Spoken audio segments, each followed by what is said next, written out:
Hello, viewers out there. It's time for Sports Orbit once again. My name is Alpha Cho. Salifu Usman is on the edition of this program also today. Salifu, welcome to Sports Orbit. Thank you, Alpha.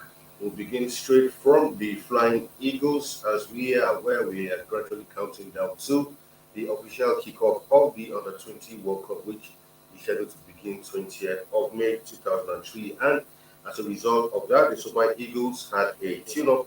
Sorry, the Flying Eagles rather had a pre-FIFA Under 20 World Cup friendly match against Colombia in the Argentine capital yesterday. It was 3-3. It ended in that one. And Bosso, the coach of the Flying Eagles, is sounding very confident. I don't know, maybe as a result of that draw, made him feel confident, but he shouldn't start getting ahead of himself. Still a friendly match, no doubt about that. But I mean, a good one.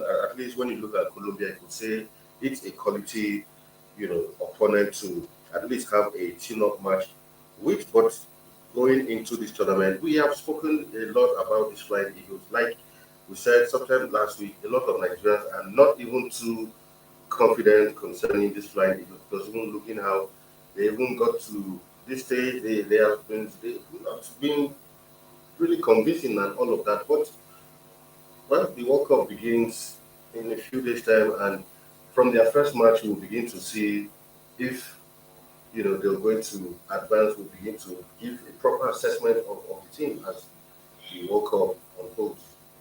Yeah, thank you, Alpha, for having me again. And just like you rightly said, Madam Bosso will begin to get ahead of himself. And obviously, yes, Colombia is a good tester of the group and a good team to test and strength to win the competition. But just like as we always say, they come with of conscience. And for you to just play a 2-3 draw against the South American side, and you are now begin to feel that you are now ready.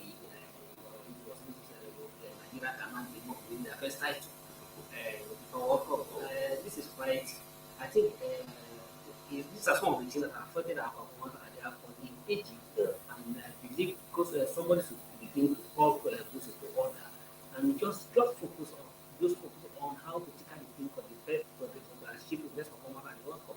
Let's say take you match one after the other.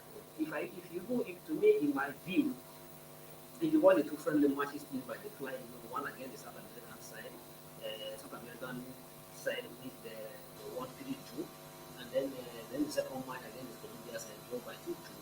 In all of this, when the two matches are played for 5-2, that clearly shows defensively you are not strong. In the match, you take two matches and you proceed 5-2, clearly shows that you are not strong. Okay, and if you also look at the number, it's called 2-6 in the match.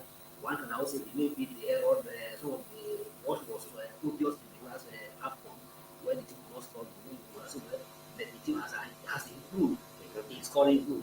But while we have also improved in scoring goal, we have also opened your yash and you're not conceding more goal, and which is also should be a serious push to be concerned about. Sure, yes, even though you want the match, but the fact that you are conceding goal should give you a concern that yes, this team is not yet. No team is completely perfect in the world, but it clearly tells you that there are some leakages in your team and there are some things that needs to title. And what that should be of course, and you should speak more about that. You need to sound of the showing Nigerians that they can now go and sleep and feel relaxed that yes, the Super Flying is going to do them proud and ensure that they bring the profit to Nigeria for the first time. I think Nana should be very careful to pick it up and it still not be too sound confidence ahead of it. So they all are wanting, just like you see, a whole lot of Nigerian people have much confidence about this team. Just some people doesn't whatever happens, they are not disappointed if they keep progressing. And if they don't come back, it's all the same. So he needs, and to me, in a situation like this, in sometimes a situation like this can be a blessing in disguise when your country, your national and your fans are not placed more effort and not placed more scope on you. That leaves pressure on you and for give you an opportunity to just operate quietly. Yeah. Instead of you to begin to just realigning and assuring them that they have the ability to go well for And I think, rightly said, one reason why for the under 20 level, I feel Nigeria has not been able to make it. Don't forget that all these teams who are coming on, the likes of Italy and Brazil, at under 20 level, a lot of these European teams, the teams they take there, a lot of these players you. I already know. known. Some are already big stars in their big stars in their club. club already. Club, You big know, club. big clubs already holding first team shirt. So in a team like Manchester United, exactly, like Real Madrid, you know. So this is the final step before you go to the national team. So for you to be giving to some, because when you look at our team, you begin to say where do most of these players play? Exactly, because if you look at the Italian team, you see players from Inter, from Juventus in top clubs. So you see that the competition is usually stiffer at this level. So for Bosso, like you rightly said, I think it's not the time to. And like we always say, Nigeria coaches are always fond of this kind of scenario. You play the friendly match, yes, you drew 3-3, and you feel you are ready. We saw this happen even at the Nations Cup, having won flawlessly our first 3 games, and it was like, oh, we are good enough for the title.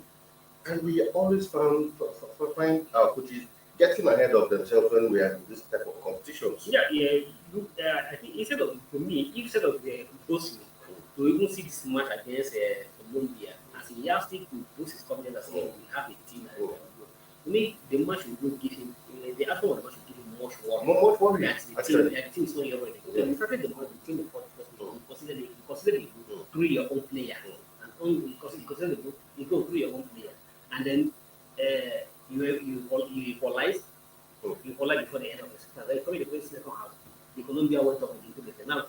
That means you through the penalty. What am I trying to say that the first 2 goals are all to your own mistake. Exactly. You consider on goal and then you consider the penalty again.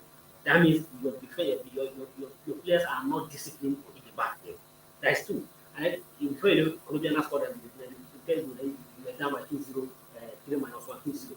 But before you begin and go and I think the system will begin to come back and get one back and then get the final equalizer goal.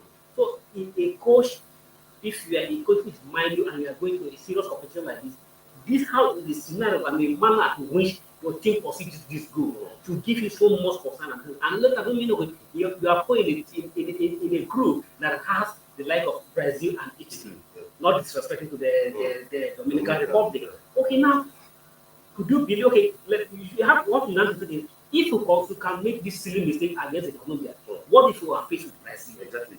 And we will be able to come up against the Brazil. And then if it's not Italian, go play a rugged game, very hard game, and we consider this mistake again, we will be able to come back. So Bosso will be more concerned, worried, and between now and he have today, he have today, have Thursday, and then Friday before the match on Sunday, before the first match on Sunday. To begin to look at the culture of his player to avoid this kind of silly mistake. Because you can't play a friendly match in the first and you score another goal and you consider the penalty in a single match. That's very dangerous and any source to be mindful of shots and you should instead of doing some confidence, I think you should be more concerned about his team.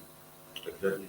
We'll go straight to another story where veteran Nigerian coach Kadri Kana has said Nduka Ogbade should remain as Golden Eagles handler despite our failure to qualify for the World Cup. Because after that ouster, there was some report I saw where some people were already calling for the head of Nduka Ogbade and all of that. And we keep going through the cycle. And like Kadri rightly said, I mean, he's won this tournament before. You see, in some countries, there are some coaches who their specialty is youth football.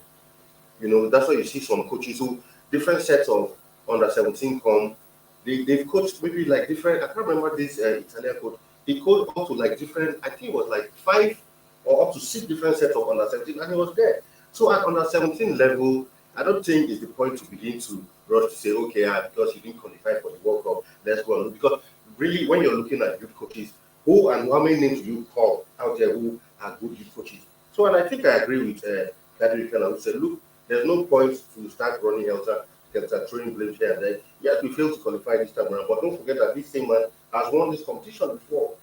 Yeah, you are right, and the legendary coach was the right.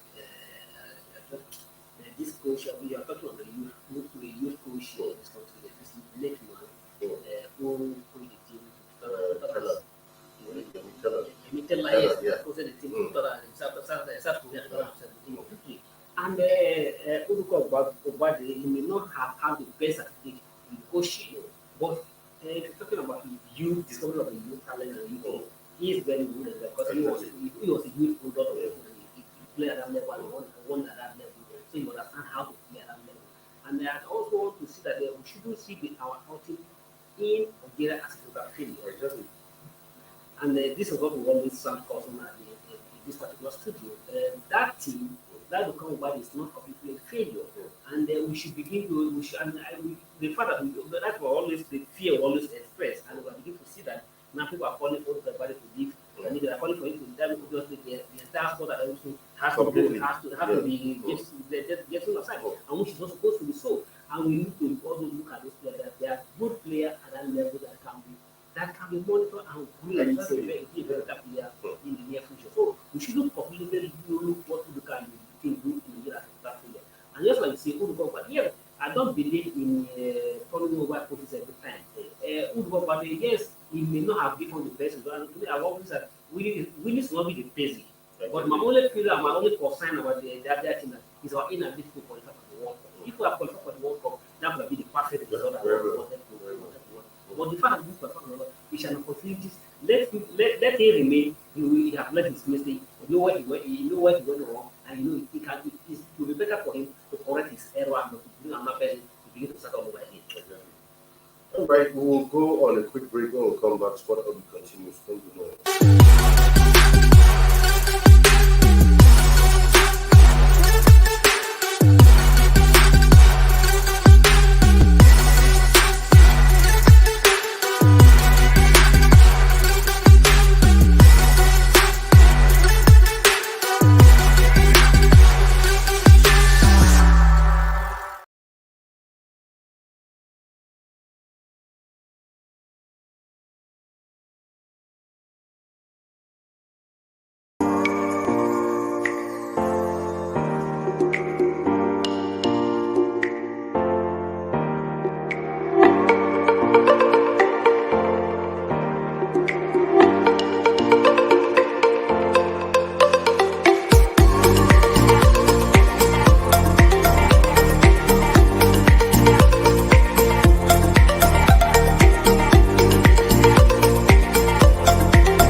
For sponsorship and advert placements, please contact 080-3688-6158. Last Word Leadership Podcast Studio. You have the last word.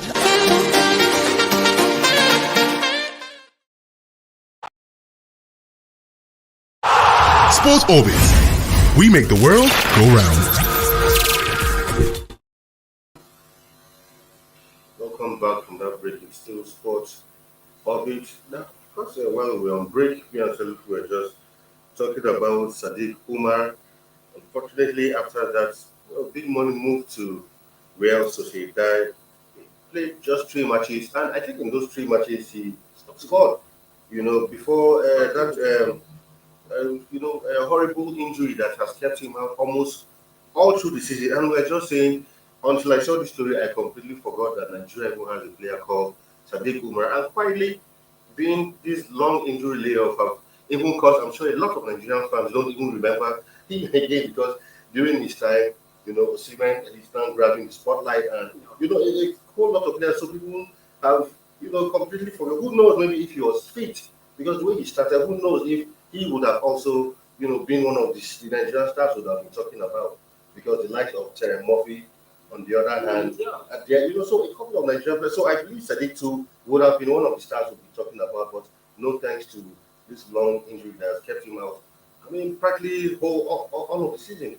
Yeah, quite disappointing for the young guys and for Nigerians who are who are his admirer. It's quite unfortunate, just like you say, it's like the whole nation forget about him. But God kept him, and thank God he's back on his team. And just like you say, when he moved for Maria, it was a big move, a whole lot of expectation because of his exploit that Maria has everything to avoid relegation. And win a ticket to La Liga, and then he quickly moved to Barcelona. So he could have stayed in America to even help Chelsea at the first, but he moved to Barcelona hoping that which is even a bigger team. A bigger team, and hit the ground running immediately in the first 3 match, scored two, but no time. He didn't come from nowhere. We don't know where the devil come from. Then the injury knocking all throughout the season, and it was quite disappointing. But we are happy that he's one, and also commended his team and his teammates, the club.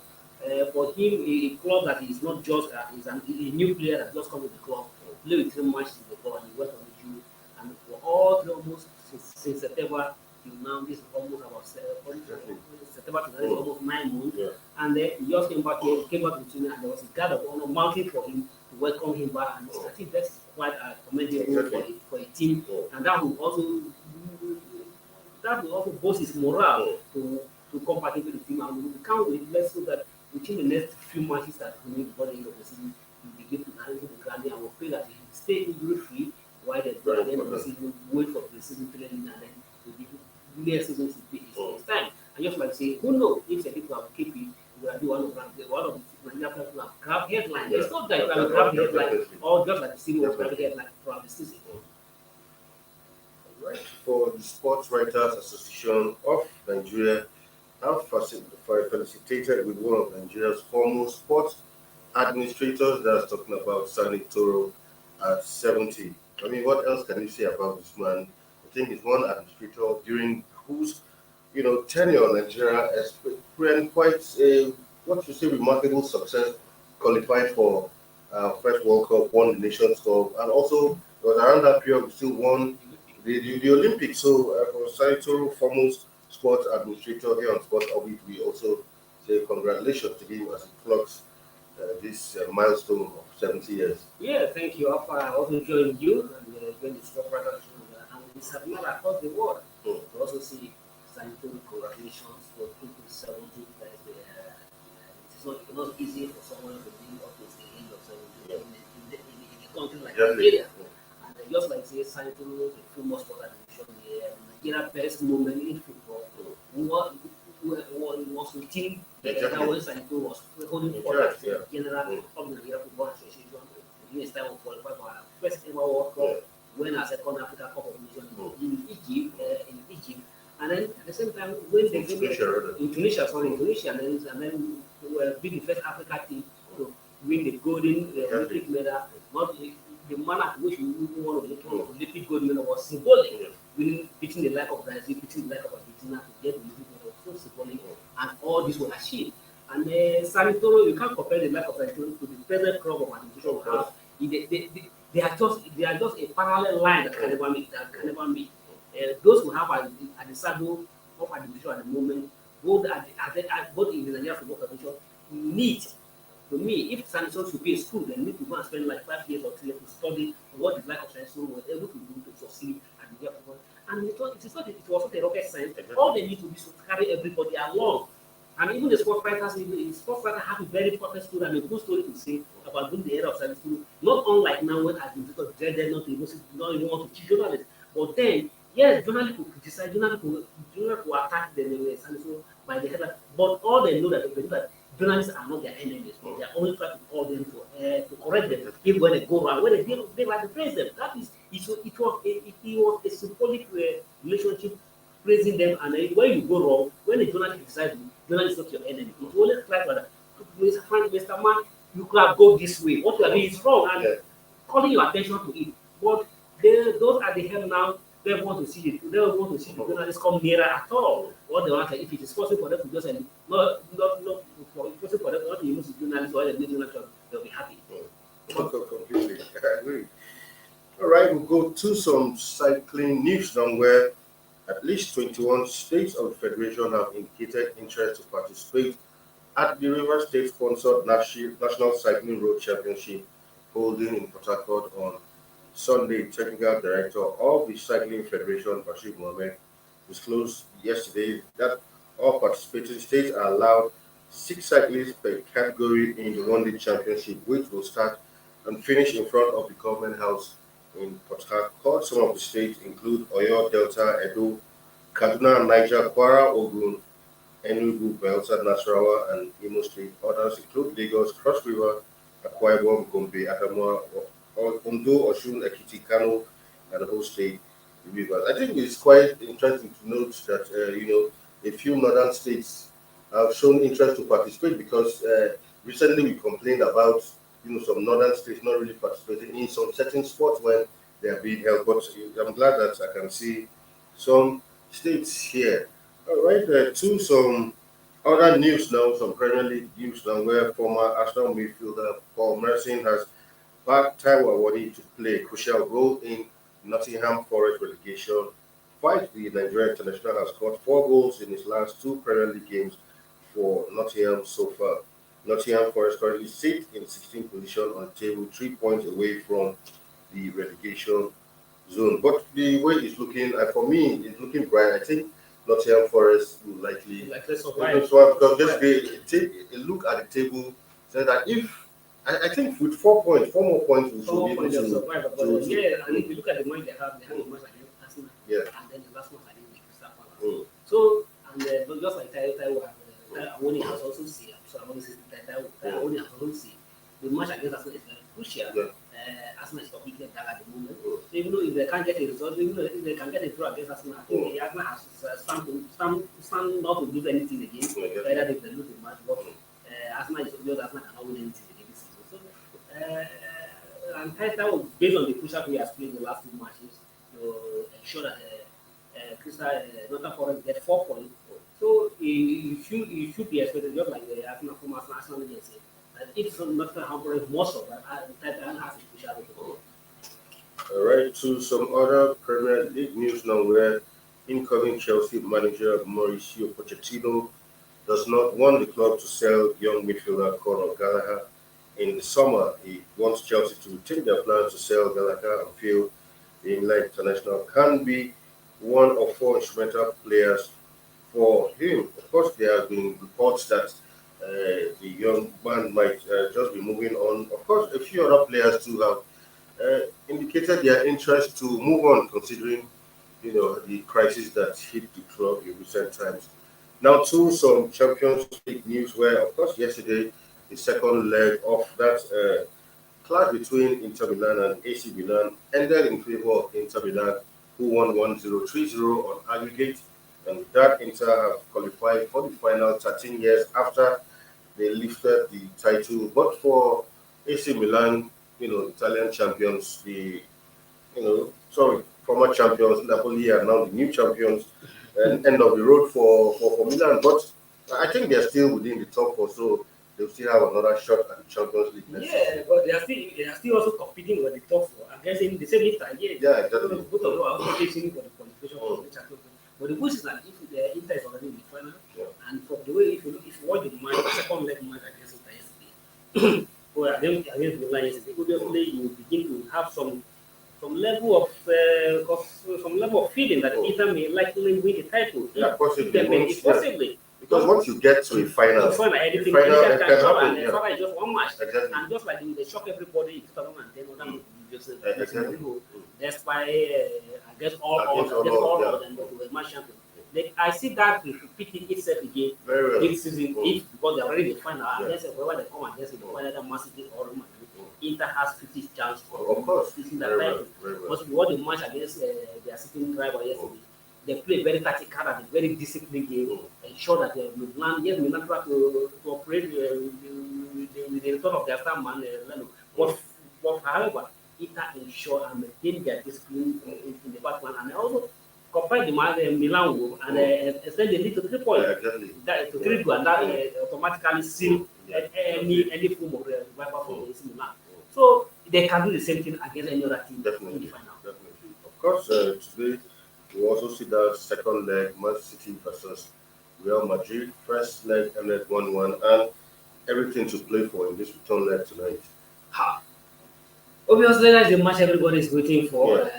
Both the fans of even not fans of football are already aware of the wave of the magic of this match, and everyone is quietly waiting for. Both the 2 sides are obviously in the mood of very anxious of what is likely going to happen tonight. The Madrid are sounding very, very confident. For some before I come to the studio, Muhammad will say, this is our field. We are experts in the Champions League. And when you have, you are on the opposite side, talking, hearing your opponent and very experienced players sounding like this, you'll be. Some of them have won it 5 times. 45 times, Exactly. and sounding confidence like this. Exactly. So you'll be shitting this. Definitely. Have come again. Yeah. You are quoting that I said this is our field. We are experts when it comes to Champions League is our game. So and for Man City, who have not won it. Yeah. So what do you say? And apart from Pep, I mean wrong. Apart from Pep Guardiola, most of the players in the Man City, I'm not aware of any of them who have won Champions League. I'm not aware of any. Or if you look at all the Man City, their squad at the moment, I'm not aware of any single player who have won the Champions League. And like from what the history has shown this season, Arsenal were afraid of not having the experience of having to win the title. Exactly. Because Arsenal hold on from the day one to the last minute because of their inexperience of never win the title, they suffer it. And apart from the Guardiola who had the experience, none of the massive players have this experience. And you are coming against the players who has been their threat. Exactly. They do it often and often. Even the young players, who lost have had the like of the Camavinga and the rest of if there's any, I don't know if there's any players in Madrid at the moment who don't have title. It can be more than one. If I thought there's any. If I thought there's any, it can be more than one. So, and you, for a complete sport, none of you have getting this title. And we are coming against people who have won it and won it and won it. So what are you going to say? It's just like somebody who have put to bed 5 times, and you have never put it. What do you know about how to put it? Exactly. So, but it's going to my Manchester have worked on this hard, and they are obviously desperate for it. Pep Guardiola, if there's anything Pep Guardiola who watches this will be supposed to they say that his legacy at Manchester and buy today, but if there's anything he wanted to achieve more is the Champions League. But the man as a rookie, well, very experienced to Yeah. So let's say how it's going to be. But to me, it's going to be I can't put my money on any side. It's going to be 50-50. All right, match comes up much later, 8 p.m. Nigeria time, and by the end of today, we should have our finalists for this year's Champions League. We will keep an eye on it, and tomorrow we'll give you a complete review of that game and other sporting events as they happen across the globe. Well, that's our package for today's edition of the program. Tomorrow we'll be back again with another interesting and exciting edition of Sports Orbit. Thank you for being in the studio once again. Thank you. Until we come your way tomorrow again, do have a wonderful time out there. My name is Afa Acho, and it's bye for now. Thank you for watching. For sponsorship and advert placements, please contact 080-3688-6158. Last Word Leadership Podcast Studio. You have the last word.